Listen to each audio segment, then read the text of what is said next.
Hi friends, जय जगन्नाथ साଙ୍ଗमाने मु लक्ष्मी मोर YouTube channel को आपण स्वागत करुच्ची साଙ୍ଗमाने आज विषय किसी भिडियो करी माने सिलाई घरे रही मोर निज घर कम करी निज घर कम कर पिला छुआ कम सब सारा रोषेबास पर घरे रही कौन कौन कम करे साଙ୍ଗमाने मुझे आज आप सहित सेयार करी साଙ୍ଗमाने मो वीडियो ଦେଖନ୍ତୁ ଭଲ ଲାଗିଲେ ନିଶ୍ଚିତ ମୋତେ କମେଣ୍ଟ କରିବେ। ଦେଖନ୍ତୁ ମୋର କାମରେ ଆଜି ଅଛି ଫାଷ୍ଟ ଦେଖନ୍ତୁ ଏ ସମ୍ବଲପୁରୀ ଶାଢ଼ୀ ଅଛି। ଏ ସମ୍ବଲପୁରୀ ଶାଢ଼ୀରେ ମୋତେ ଫଲ୍ସ ଲଗେଇବାର ଥିଲା ତେଣୁକରି ମୁଁ ଏଥିରେ ଫଲ୍ସ ଲଗେଇ ଦେଇଛି। ଖୋଲିବାକୁ ପଡ଼ିବ ସେଥିପାଇଁ ମୁଁ ଏମିତି ଟିକେ ଦେଖେଇ ଦେଉଛି। ଦେଖନ୍ତୁ ରେଡ୍ କଲର୍ର ଫଲ୍ସ ଲାଗିଛି। ଇଏ ଗଲା ଗୋଟେ ଶାଢ଼ୀ ଆଉ ଗୋଟେ ଶାଢ଼ୀ ବି ଅଛି। ଦେଖନ୍ତୁ ଏଇ ଶାଢ଼ୀଟା ବି ସେ ଗୋଟେ କଷ୍ଟମର ଏ ଶାଢ଼ୀ ମୋର ନିଜର ନୁହଁ କଷ୍ଟମରଙ୍କ ପାଇଁ ଦେଖନ୍ତୁ ମାନେ ସେଥିରେ ବି ଫଲ୍ସ ଲଗେଇଛି ନହେଲେ ଦେଖିପାରୁଥିବେ।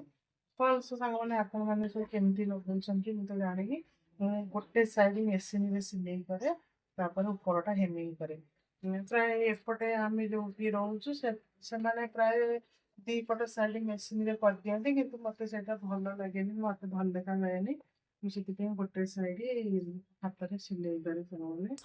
ଇଏ ଗଲା ଏ ଶାଢ଼ୀର ଏ ବ୍ଲାଉଜଟା ଏତେ ସାଙ୍ଗମାନେ କଷ୍ଟମର କହିଥିଲେ ଯେ ତାଙ୍କର ଟିକେ ପପ୍ ହାତ କରିବା ପାଇଁ ବେଶୀ କୁଚା ଦବନି ନର୍ମାଲ ପପ୍ ତେଣୁ ସାଙ୍ଗମାନେ ଏମିତି କରୁଛି ବ୍ଲାଉଜର ହାତଟା ଦେଇକି ଦେଖେଇ ଦେଉଛି। ଦେଖନ୍ତୁ ଏମିତି ରହିବ ବ୍ଲାଉଜର ହାତଟା ଏମିତି ରହିବ। ସେ କହିଥିଲେ ଏତେ ଡିଜାଇନ ବ୍ୟାକ୍ ସାଇଡ୍ ଡିଜାଇନ କରିବନି ସିମ୍ପଲ ରାଉଣ୍ଡ ସେପ୍ କରିବ। ଏ ରାଉଣ୍ଡ ସେପ୍ ବି କରିଛି ମାନେ ରାଉଣ୍ଡ ସେପ୍ ଅଛି। ଲଟ ମାରିଟା ଦେଇଛି ମାନେ এটা হচ্ছে 38 সাইজের ব্লাউজ। ସେ ରେଡ୍ କଲର ସମ୍ବଲପୁରୀ ଶାଢ଼ୀର ବି ଗୋଟେ ବ୍ଲାଉଜ ଅଛି। ଦେଖନ୍ତୁ ଏଇଟା ହେଉଛି ତାଙ୍କର ସମ୍ବଲପୁରୀ ବ୍ଲାଉଜ। ସେ କହିଥିଲେ ଏ ବ୍ଲାଉଜ ପୁରା ନର୍ମାଲ କରିବ କିନ୍ତୁ ପପ ବେଶୀ କରିବନି, ଟିକେ ଜଷ୍ଟ କୁଞ୍ଚ ଦବ ହାତ ଟିକେ ନାକୁ କୁଞ୍ଚ ଦେଇଛି।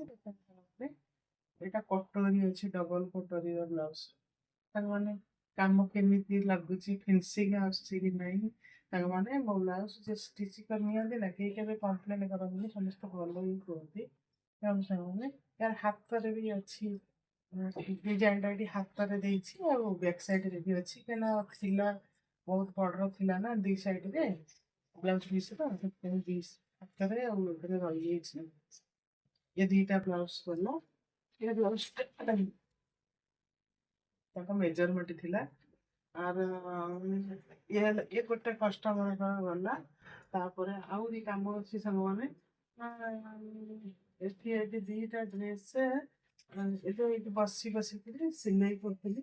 ମୁଁ ଭାବିଲି ଆପଣମାନଙ୍କୁ ବି ଟିକେ ଦେଖେଇବି ମୁଁ କ'ଣ କ'ଣ କାମ କରୁଛି। ମୁଁ ବହୁତ ଦିନ ହେଲାଣି ସିଲେଇ ଭିଡ଼ିଓ ପକାଉନି ଆଉ ଟିକେ ଟିକେ ପକାଏ, ମୋତେ ଏତେ ଭିଡ଼ିଓ ବନେଇ ଆସେନି। ଦେଖନ୍ତୁ ଇଏ ଗୋଟେ ଡ୍ରେସ୍ ତାକୁ ଫିଟିଂ କଲି ଡବଲ ସିଲେଇ ମାରିଲି ଆଉ ଗୋଟେ ଏବେ କରୁଛି ଜଷ୍ଟ କରୁଛି। ଆଉ ଇଏ ଗୋଟେ ଡ୍ରେସ୍ ଅଛି ଆର କ'ଣ ହବ ନା ହାତ ଲାଗିବ ହାତ ଲାଗିବ ଭିତରେ ହାତ ଅଛି। ଦେଖନ୍ତୁ ଏଇଟା ହାତ ବନେଇକି ଫିଟିଂ କରିବାକୁ ପଡ଼ିବ।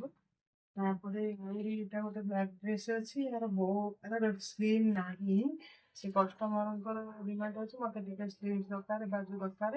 ମୁଁ କହିଲି ଠିକ୍ ଅଛି ଗୋଟେ କାମ କର ତୁମର କିଛି ଦୁପଟା ଥିବ ବ୍ଲାକ୍ କଲର୍ର ଡ୍ରେସ୍ ସହିତ ଏକ୍ସଟ୍ରା ଦିଅ ମୁଁ କାଟିକିରି ଗୋଟେ ହାତ ରେଡ଼ି କରିକି ଲଗେଇଦେବି। ସେ କହିଲେ ସେମିତି ମୋ ପାଖରେ କିଛି ନାହିଁ, ତମେ ଏ ଡ୍ରେସ୍ର ତଳପଟୁ କାଟିକି ଲେନ୍ଥ ବଡ଼ ଅଛି ଲଙ୍ଗ ଗାଉନ୍ ଅଛି ଲଙ୍ଗ ଗାଉନ୍କୁ କାଟିକିରି ତମେ ଟିକେ 4 ଇଞ୍ଚର ବି ହେଲେ 3 ଇଞ୍ଚର ହେଲେ ବି ହବ ଛୋଟ ହାତ କରିକିରି ମୋତେ ଲଗେଇକିରି ଡ୍ରେସ୍ଟା ଦବ। ତାଙ୍କର ଏ ଡ୍ରେସ୍ଟା ସେମିତି କରି ଫିଟିଂ କରିକି ସେଟା ଏମିତି କରିକିରି ଦେବି। ତାପରେ ଦି ହଳ ଡ୍ରେସ୍ ଅଛି ଡବଲ ସିଲେଇ କରିବା ପାଇଁ। ତାପରେ ଏଠି ବି ଗୋଟେ କଷ୍ଟମରଙ୍କର ଅଛି ଦି ହଳ ଡ୍ରେସ୍ ମାନେ ଆକୁ ଡବଲ ସିଲେଇ ସବୁ ମରା ହବ ଫିଟିଂ ହବ ଡ୍ରେସ୍ ଆଉ କ'ଣ ଆଉ ଖୋଲିକି ଦେଖେଇବି। ଏସବୁ ଅଛି। ଇଏ ସରିଲା ପରେ ଦେଖନ୍ତୁ ଜଣେ କପଡ଼ା ଦେଇଛନ୍ତି ତାଙ୍କର ସୁତା କଭର କରିବା ପାଇଁ ଚାରିଟା ହବ ଏମିତିକା ଅଛି ଭିତରେ କପଡ଼ା ଅଛି ମା ମେଜରମେଣ୍ଟ ମାପଟା ତାଙ୍କର ଯଦି ସମୟ ହେଲା ମୁଁ କରିବି କାହିଁକିନା ମୋ ଝିଅ ଉଠିଲେ ସେ କିଛି କାମ କରେଇଦେବନି ଯାହା ବି ହେଲେ ମୋତେ ଏଠି ତା କାମ ସାରିକିରି ପୁଣି ଆସିକିରି 4ଟା 5ଟା ଯାଏ ଏଠିକି ବସିବାକୁ ପଡ଼ିବ ଏତକ ସବୁ ଅଛି ତାପରେ ଗୋଟେ ଶାଢ଼ୀ ଅଛି ଏ ଶାଢ଼ୀ ମୁଁ କାଟିକିରି ବ୍ଲାଉଜ ପିସ୍ଟା ଏଠି କରିଛି ଏ ଶାଢ଼ୀରେ ଫଲ୍ସ ଲାଗିବ ପ୍ଲସ୍ ବ୍ଲାଉଜ ହବ ବ୍ଲାଉଜ ହବ କି ନା ହବ ସେମିତି ନାହିଁ ଶାଢ଼ୀଟା ଏତେ ଦାବି ନାହିଁ ନା କଷ୍ଟମରଙ୍କର ମୁଁ କହୁଥିଲି ଏମିତିକା କଲର ବ୍ଲାଉଜ ପିନ୍ଧିବାକୁ ଚଳିଯିବ ଦେଖାଯାଉ କଣ ହବ ସେ ଅଛି ଯଦି ଟାଇମ ହେଲା ମୁଁ ଏସବୁ କାମ ସବୁ ସାରିବି ଏ ସାରିଲା ପରେ ପୁଣି ଆହୁରି କାମ ଅଛି ମୁଁ ଭାବୁଛି ଆଜି ଦିନ ଭିତରେ ଏତକ କାମ ସବୁ କମ୍ପ୍ଲିଟ୍ କରିଦେବି କାମ ପଡ଼ିକିରି ରହିଲା ବେଳକୁ ମାନେ କଷ୍ଟମର କମ୍ପ୍ଲେନ୍ କରୁଛନ୍ତି କଣ କରିବା ଛୋଟ ପିଲା ମୋର ଦିଟା ପିଲା ଛୋଟ ବଡ଼ ବଡ଼ ହେଇଗଲାଣି ଝିଅ ସାନଟା ଆସିଲେ ଆମେ ବସି ଶୋଇ ପଡ଼ିଛି ମୁଁ ଭାବିଲି ଶୋଇଛି ତ ମୁଁ ଟିକେ ନାକୁ ଭିଡ଼ିଓ ଫିଡ଼ିଓ ବନେଇ ଦିଏ ସେ ଉଠିଲେ ତାର ଆଗ ଫାଷ୍ଟ ମୋବାଇଲ ଦରକାର